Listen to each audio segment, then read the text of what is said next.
Good morning, my dear children. How are you? Hope you are fine and happy. Everybody take care of their health. Study well. Okay. Today, let's start a new lesson from politics.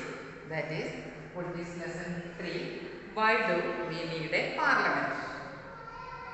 Chapter name is Why do we need a parliament? What is parliament and why do we need a parliament? That section let's study today. We in India pride ourselves on being a democracy. India is a democratic country. Means it is the government of the people. Government as people select their representatives. Here we will try and understand relation between the ideas of participation in decision making and the need for all democratic governments to have the consent of their citizens. ഇവിടെ നമ്മൾ what is the need of a parliament and the ideas of participation in decision making and the need of all democratic governments to have a consent of their citizens. അതൊരു democratic കൺട്രിയിൽ ആ രാജ്യത്തെ എല്ലാ ജനങ്ങളുടെയും കൺസെൻറ്റോടുകൂടി തന്നെ government മുൻപോട്ട് പോകുന്നത്. It is these elements that together make us a democracy and this is best expressed in the institution of the parliament. Decision making ഏറ്റവും important ആയിട്ട് നടക്കുന്ന ഒരു സ്ഥലമാണ് പാർലമെൻറ്റ്. ആൾക്കാരുടെ ഒപ്പീനിയൻസ് ഡിസിഷനൊക്കെ എക്സിബിറ്റ് ചെയ്യാനുള്ളൊരു സ്ഥലമാണ് parliament. In this chapter we will try to see how the parliament enables citizens of India to participate in decision making and control the government. എങ്ങനെയാണ് ജനങ്ങൾ ഈ ഡിസിഷൻ മേക്കിങ്ങിൽ പാർട്ടിസിപ്പേറ്റ് ചെയ്ത് ഗവൺമെൻറ്റിനെ കൺട്രോൾ ചെയ്യുന്നതെന്നും thus making is the most important symbol of Indian democracy and a key feature of the constitution. People's participation is one of the most important part of a democracy. Why should people decide? എന്തിനാണ് ജനങ്ങളുടെ തീരുമാനിക്കുന്നത്? India, as we know, became independent on 15th August 1947. 15th August 1947 India became independent. All you know this date, 15th August 1947 India became independent. Preceding this was a long and difficult struggle in which many sections of society participated. നമ്മുടെ ഇന്ത്യയുടെ ഇൻഡിപെൻഡൻസിന് വേണ്ടി രാജ്യത്തെ എല്ലാ വിഭാഗം ആളുകളും struggle ചെയ്ത് നേടിയെടുത്ത ഒന്നാണ് ഇന്ത്യയുടെ independence. People from various backgrounds joined the struggles and they were inspired by the ideas of freedom, equality and participation in decision making. Under British rule, the people had lived in fear of the British government and did not agree with many of the decisions that they took. ബ്രിട്ടീഷുകാർ colonial ഇന്ത്യയുടെ സമയത്ത് ബ്രിട്ടീഷുകാർ India ഭരിച്ചിരുന്ന സമയത്ത് ഇന്ത്യക്കാരുടെ പല ആവശ്യങ്ങളും അവർ അംഗീകരിച്ചിരുന്നില്ല. അപ്പോൾ അതുകൊണ്ട് തന്നെ നമ്മുടെ ഇന്ത്യ ഇൻഡിപെൻഡൻ്റ് ആയതിനു ശേഷം നമ്മുടെ ഡിസിഷന്, നമ്മുടെ അഭിപ്രായത്തിന്, നമ്മുടെ ഈക്വാളിറ്റി, ഫ്രീഡം ഇതെല്ലാം ഡിമാൻഡ് ചെയ്തിരുന്നു ഇന്ത്യക്കാർ. But they faced grave danger if they try to criticise these decisions. അതായത് ബ്രിട്ടീഷുകാർ എടുക്കുന്ന തീരുമാനങ്ങൾ ക്രിറ്റിസൈസ് ചെയ്താൽ ഇന്ത്യക്കാർ ഒരുപാട് ഭീഷണികൾ നേരിടേണ്ടി വന്നു. The freedom movement change the situation. Freedom movement നമുക്കറിയാം, ഇന്ത്യക്ക് ഫ്രീഡം ഇൻഡിപെൻഡൻ്റ് ആയതിനു ശേഷം ദ ഫ്രീഡം മൂവ്മെൻറ്റ് ചേഞ്ച് ആ ഒരു സിറ്റുവേഷൻ ഇങ്ങനെയുള്ള കാര്യങ്ങളൊക്കെ ചേഞ്ച് ചെയ്തു.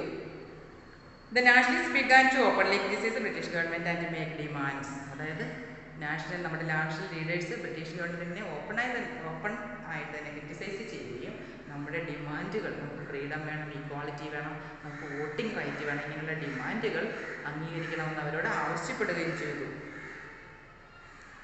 As far back as 1885, the Indian National Congress demanded that there be elected members in the legislature with a right to discuss the budget and ask questions. അതായത് government ലെജിസ്ലേച്ചറിൽ Indian participation വേണമെന്നും നമ്മുടെ national leaders demand ചെയ്തു. The Government of India Act in 1909. Government of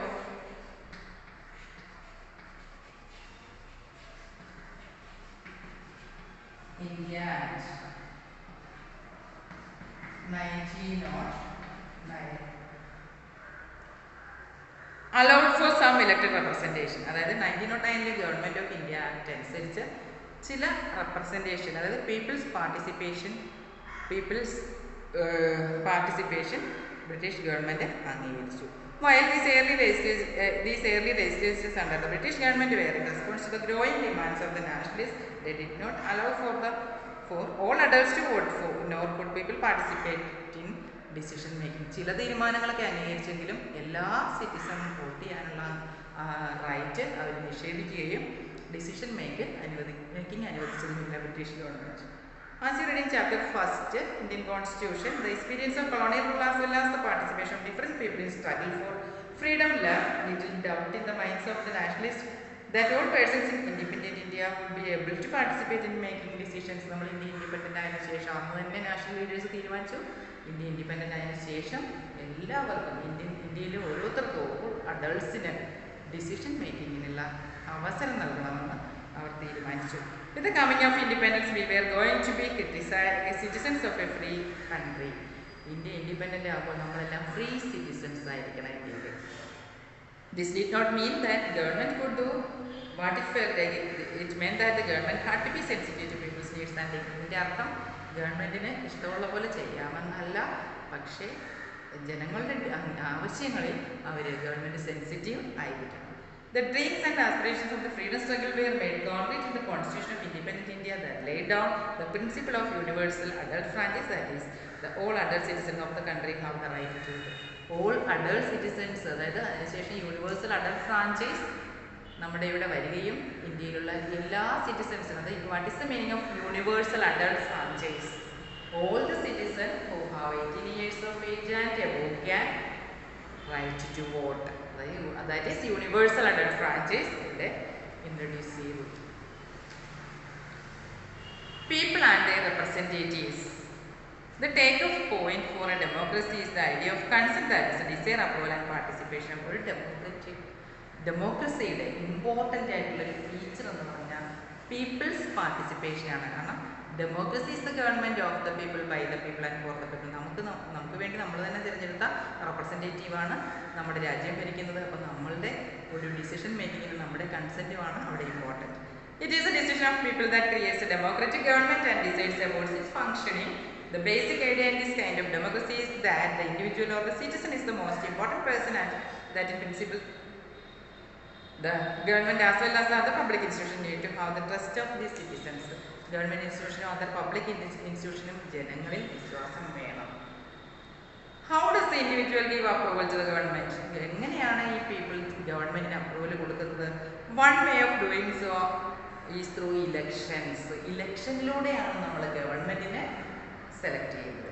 People would elect their representatives to the parliament, then one group from among these elected representatives forms the government. അത് നമുക്കറിയാം. സാധാരണ legislative അസംബ്ലിയിൽ election നടക്കുന്ന നമ്മൾ പഠിച്ച് last year, അതുപോലെ തന്നെയാണ് parliament ഇലക്ഷനും. Different political parties ഇലക്ഷന് കാൻഡിഡേറ്റ്സ് ആയിട്ട് നിൽക്കും. അതിനകത്ത് the parliament which is made up of all representatives together controls and guides the government. In this sense people through there chosen representatives form the government and also control. അതായത് election നിൽക്കും, അതിനകത്ത് ഏറ്റവും majority vote കിട്ടുന്നവരായിരിക്കും government form ചെയ്യുന്നതെന്ന് പറഞ്ഞതുപോലെ തന്നെ പാർലമെൻറ്റിലും majority vote കിട്ടുന്നവരാർക്കും parliament member ആകുക. The above idea of representation has been an important theme in your class 6th and 7th textbooks. You are familiar with how representatives are chosen in different levels of government. Let us recall these ideas by doing the following exercise. അതായത് 7th class you had learned how we have 3 levels of government. In India, here is a federal system of government, means that we have 3 levels of government. Government at the central, state and local level, that is panchayat raj. നമ്മൾ പഞ്ചായത്ത് രാജും state level elections ഒക്കെ last year പഠിച്ചതാണ്. നിങ്ങൾക്ക് അതിനെക്കുറിച്ച് നന്നായി അറിയാം. ഇനി what is the role of parliament? Created after 1947, the Indian Parliament is an expression of the faith that the people of India have in the principles of democracy. Indian പാർലമെന്റിലാണ് നമ്മൾ ഇതെല്ലാം ചർച്ച ചെയ്യുന്നത്. അതായത് 1947 ശേഷം ഡിസിഷൻ മേക്കിംഗ്, ജനങ്ങളുടെ consent, ഇതെല്ലാം നമുക്ക് കിട്ടുന്ന ഒരു വേദിയാണ് parliament. These are participation by people in the decision making process and government by consent. The parliament in our system has immense powers because it is a representative of the people. നമ്മുടെ Indian പാർലമെൻറ്റിന് different duties ഉണ്ട് because it is the government, representative of the people. Elections to the parliament are held in a similar manner as they are for state legislature. നമ്മൾ election പാർലമെന്റിൽ നടക്കുന്നത് state legislative അസംബ്ലിയിൽ നടക്കുന്ന ഇലക്ഷന്റെ അതേ method തന്നെയാണ്. The Lok Sabha is usually elected once every 5 years. ഓരോ 5 വർഷം കൂടുമ്പോഴാണ് ലോക്സഭ ഇലക്ഷൻ നടക്കുന്നത്. ലോക്സഭ 5 years. ഓരോ 5 years കഴിയുമ്പോഴും ലോക്സഭ ഇലക്ഷൻസ് നടക്കുന്നു. The country is divided in numerous constituencies. Each of these constituencies elect one person to the parliament. The candidates who contest election usually belong to different political parties. Once elected, these candidates become members of parliament or MPs. These MPs together make up the parliament. Once election to the parliament have taken place, the parliament needs to perform the following functions. അതായത് state legislative assembly നടക്കുന്ന election പോലെ തന്നെയാണ് parliament election നടക്കുന്നത്.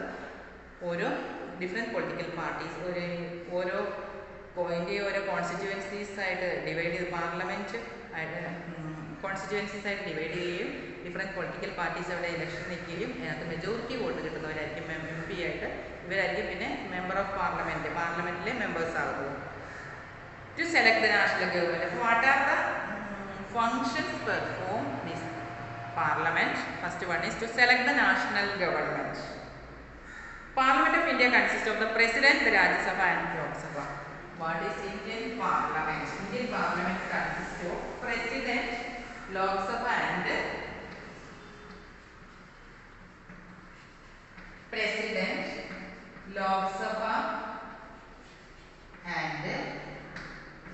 Sabha.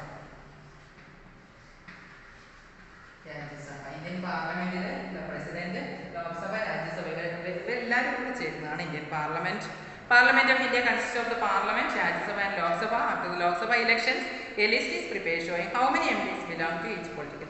ഇലക്ഷന് ശേഷം parliament ഇലക്ഷന് ശേഷം ഒരു ലിസ്റ്റ് പ്രിപ്പയർ ചെയ്യും എത്ര MPമാരാണ് ഓരോ പൊളിറ്റിക്കൽ പാർട്ടിയിലും ഉള്ളത്. For a political party to form the government, they must have a majority of elected MPs. But total members of the Lok Sabha is 545. അതായത് 543 ഇലക്ട് ചെയ്യുന്നത് പ്ലസ് 2 എന്ന് പറയുന്നത് ആംഗ്ലോ ഇന്ത്യൻ കമ്മ്യൂണിറ്റിയിൽ നിന്ന് ഡയറക്റ്റ് നോമിനേറ്റ് ചെയ്യുന്ന രണ്ടുപേരും. അങ്ങനെ total number of Lok Sabha is members of Lok Sabha is 545. അതിൽ 543 നമ്മൾ നോമിനേറ്റ് ചെയ്യുന്നതും ബാക്കി രണ്ടുപേരെ പ്രസിഡന്റ് നേരിട്ട് അപ്പോയിന്റ് ചെയ്യുന്നതുമാണ്. അപ്പോൾ for a political party to form the government, they must have a majority of elected MPs since there are 543 elected plus 2 Anglo-Indian members. In Lok Sabha, to have a majority, a party should have at least half the number. അതായത് 545ന്റെ half എന്ന് പറയുമ്പോൾ 272 members. അതായത് അത്രയും members ഓരോ ഉള്ള political party ഏതാണോ അവരായിരിക്കും majority group. The opposition of the parliament is formed all the political parties that oppose the majority party. ഇവർ ഒപ്പോസിഷൻ എന്ന് പറയുന്നത് ബാക്കി ഈ മെജോറിറ്റി ഒപ്പോസ് ചെയ്യുന്ന എല്ലാവരും ഒപ്പോസിഷൻ പാർട്ടിയാണ്, അല്ലെങ്കിൽ കോയലിഷൻ. ഇവരെല്ലാം കൂടെ ജോയിൻ്റ് ആയിട്ട് ഗവൺമെൻറ് ഫോം ചെയ്യുന്നത് coalition. The largest among these parties is called opposition party. ഏറ്റവും കൂടുതൽ മെജോറിറ്റി റൂളിംഗ് പാർട്ടിയുടെ തൊട്ട് താഴെ വോട്ട് സീറ്റ് കിട്ടിയവരായിരിക്കും opposition party. One of the most important function of the Lok Sabha is to select the executive. അതായത് ലോക്സഭയുടെ ഏറ്റവും major function എന്ന് പറഞ്ഞാൽ എക്സിക്യൂട്ടീവിനെ സെലക്ട് ചെയ്യുക. The executive what is executive നമ്മൾ കോൺസ്റ്റിറ്റ്യൂഷൻ പഠിച്ചതാണ്. ഇത് group of person who work to implement laws made the parliament. Parliament ഉണ്ടാക്കുന്ന നിയമങ്ങളെ ഇംപ്ലിമെന്റ് ചെയ്യാൻ നടപ്പിലാക്കുന്നത് എക്സിക്യൂട്ടീവാണ്. This executive is often what we have mind use the time. അതാണ് ഗവൺമെന്റ് എന്ന് പറയുന്നത്. ഈ എക്സിക്യൂട്ടീവ് അത് പാർലമെന്റ് പാസ്സാക്കുന്ന നിയമങ്ങളല്ല. Parliament is a law making body of the government. നിയമങ്ങൾ പാസ്സാക്കുന്നത് പാർലമെന്റാണ്. അത് ഇംപ്ലിമെന്റ് ചെയ്യുന്ന എക്സിക്യൂട്ടീവാണ്. The prime minister of India is the leader of the ruling party in Lok Sabha. ലോക്സഭയിലെ പ്രൈം മിനിസ്റ്റർ ആയിരിക്കും റൂളിംഗ് പാർട്ടിയുടെ leader. The MPs who belong to his party, the prime minister selects ministers to work with her to implement decisions. Prime minister ആയിരിക്കും മിനിസ്റ്റേഴ്സിനെ തിരഞ്ഞെടുക്കുന്നത്. These ministers take charge of different areas of government functions like health, education, finance, etc. അവിടുന്ന് ആ മിനിസ്റ്റേഴ്സിൽ നിന്ന് different ഡിപ്പാർട്ട്മെൻറ്റിലേക്ക് മിനിസ്റ്റേഴ്സിന് കൊടുക്കുകയും ഡിപ്പാർട്ട്മെൻറ്റുകൾ മിനിസ്റ്റേഴ്സിന് കൊടുക്കുകയും അവരത് function ചെയ്യുകയും ചെയ്യുന്നു. Often times In the recent past, it has been difficult for a single political party to get the majority that is required to form the government. ചിലപ്പം ഈ സമയത്ത് ചിലപ്പോൾ ഒരു സിംഗിൾ പാർട്ടിക്ക് മെജോറിറ്റി കിട്ടണം എന്നില്ല. അതിനവരെന്ത് ചെയ്യും, തൊട്ടടുത്ത് മെജോറിറ്റി കുറവുള്ള വേറെ പൊളിറ്റിക്കൽ പാർട്ടീസിനെ അപ്രോച്ച് ചെയ്യും. അവരെ കൂടെ തങ്ങളുടെ പാർട്ടിയിലേക്ക് ജോയിൻ ചെയ്ത് ഗവൺമെന്റ് ഫോം ചെയ്യും. They then join together with different political parties who are interested in similar concept to form what is known as coalition government. അതായത് ഒരു സിംഗിൾ പൊളിറ്റിക്കൽ പാർട്ടിക്ക് ഒരു ഗവൺമെന്റ് ഫോം ചെയ്യാൻ ഈ half members, total Lok Sabha മെമ്പേഴ്സിന്റെ half വേണമല്ലോ നമുക്ക് government form ചെയ്യാൻ. അത്രയും കിട്ടിയില്ലെങ്കിൽ വേറെ ഏതെങ്കിലും പൊളിറ്റിക്കൽ പാർട്ടീസ് കുറവുള്ള സീറ്റുകാരെ അവരെ അപ്രോച്ച് ചെയ്യുക, അവരുടെ കൺസെന്റോട് കൂടി അവർ ജോയിൻ ടുഗദർ ആയിട്ട് ഗവൺമെന്റ് ഫോം ചെയ്യുക. അതിനെ കോalition ഗവൺമെന്റ് എന്നാണ് പറയുന്നത്. അപ്പോൾ ഇത്രയുമാണ് നമുക്ക് ഇന്ന് പഠിക്കാനുള്ളത്. It is page number